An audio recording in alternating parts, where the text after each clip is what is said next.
Cette année, nous ciblons au minimum 2 500 000 tonnes.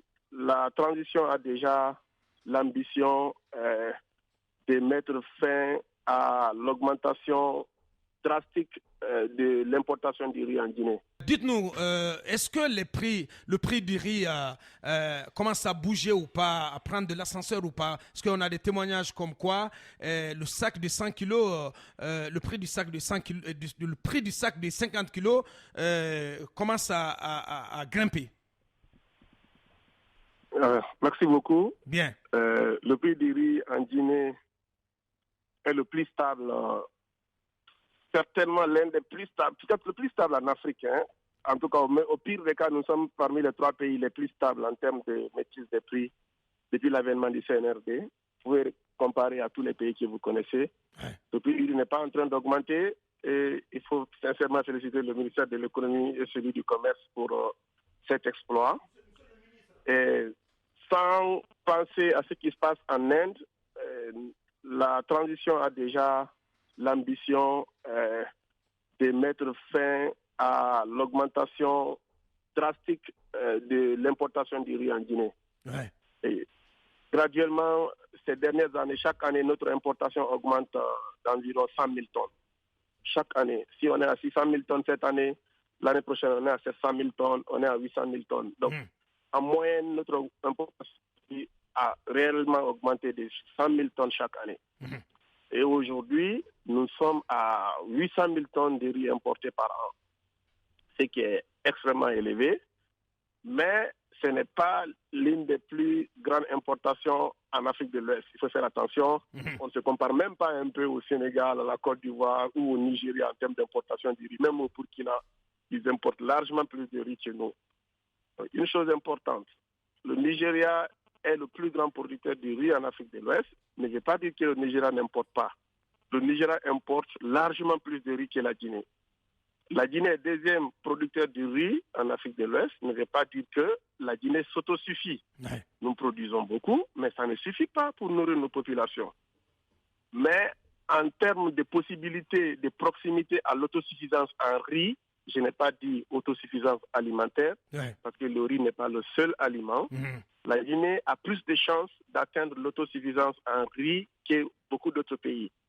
Donc cette année, notre stratégie, elle est claire, on va renforcer la production du riz et du maïs. On a beaucoup investi dans la production du riz cette année. Vous savez que les résultats de la campagne, c'est en novembre-décembre. Oui. Mais à côté du riz, nous avons une forte campagne de diversification alimentaire pour diversifier l'alimentation et réduire la dépendance vis-à-vis du riz. Il faut développer les tubercules. Donc nous avons beaucoup investi dans l'igname. Vous avez combien de tonnes de riz à la fin de la campagne agricole actuelle? Nous avons fait autour de 2 millions de tonnes de riz. L'année dernière? Selon nos propres chiffres, nous, notre Institut des statistiques alimentaires agricoles, on est à environ 2 millions 100, 2 millions 200.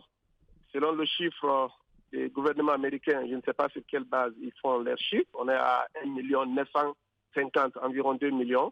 Donc nous pensons qu'au pire scénario, nous sommes autour de 2 millions de tonnes. Et quel est l'objectif visé au terme de la campagne agricole de cette année? Cette année, nous ciblons au minimum 2 500 000 tonnes. Très bien. Maintenant, nous avons des questions de fond auxquelles on doit trouver des réponses. Oui. Parce que le niveau d'importation et le niveau de production mis ensemble est supérieur au niveau de consommation de la Guinée. Donc, il faut qu'on comprenne pourquoi, malgré qu'on atteigne ce niveau de production, on continue encore à importer autant. Et donc, nous allons examiner, il y a une étude qui est en train d'être préparée, vous allez voir une communication au niveau du Conseil. Et qu'est-ce qui se passe? Est-ce que le riz importé, une partie est réexportée, ou bien le riz produit localement, une bonne partie sort? Vous savez que nous sommes un grand fournisseur de riz quand même vers le sud du pays, à travers le Senko. Il y a des camions qui sortent tous les jours vers la Côte d'Ivoire, aussi par Lola. Donc nous voulons savoir quel est le volume de ça. On ne sait pas si c'est grand. Senko est l'un des plus grands producteurs de la zone de Béla du pays. C'est peut-être la deuxième zone de production rizicole dans le pays. Donc il y a une étude qu'on est en train de faire pour comprendre et réellement qu'est-ce qui se passe aussi avec le riz. L'un des problèmes que les producteurs rencontraient, c'est la transformation du riz, du paddy en riz de consommation. Ça a été très difficile ces dernières années. Beaucoup de producteurs exportent vers le Mali le riz paddy parce qu'il n'y a pas d'usine de transformation en Guinée. L'unique qui existait, c'était celle de M. Bobo Denke. Ouais. Le président Alpha Condé en avait construit 3, mais n'avait pas pu les faire fonctionner. Donc, à date, nous sommes en train de nous assurer que toutes ces usines fonctionnent à la récolte prochaine. Ouais. Et une des choses sûres, c'est que le riz local, qui est de meilleure qualité, est plus cher. Donc, la difficulté qu'on a aussi, c'est de tirer les Guinéens vers la consommation du riz local de douanions par la Guinée. Ouais. Mais à date, la Guinée, c'est très triste que quand il y a un problème douanion, on parle beaucoup plus aux importateurs. Normalement, quand il y a un problème d'oignon, on doit parler aux producteurs, on doit parler au ministère de l'Agriculture. Ouais. Mais jusque-là, notre production d'oignon est très faible. Nous sommes sur un plan d'oignon, nous avons des opérateurs privés avec lesquels on est en discussion pour pouvoir faire des centaines de tonnes d'oignons. Donc, à partir de mars-avril, nous comptons avoir une meilleure maîtrise de notre production d'oignons.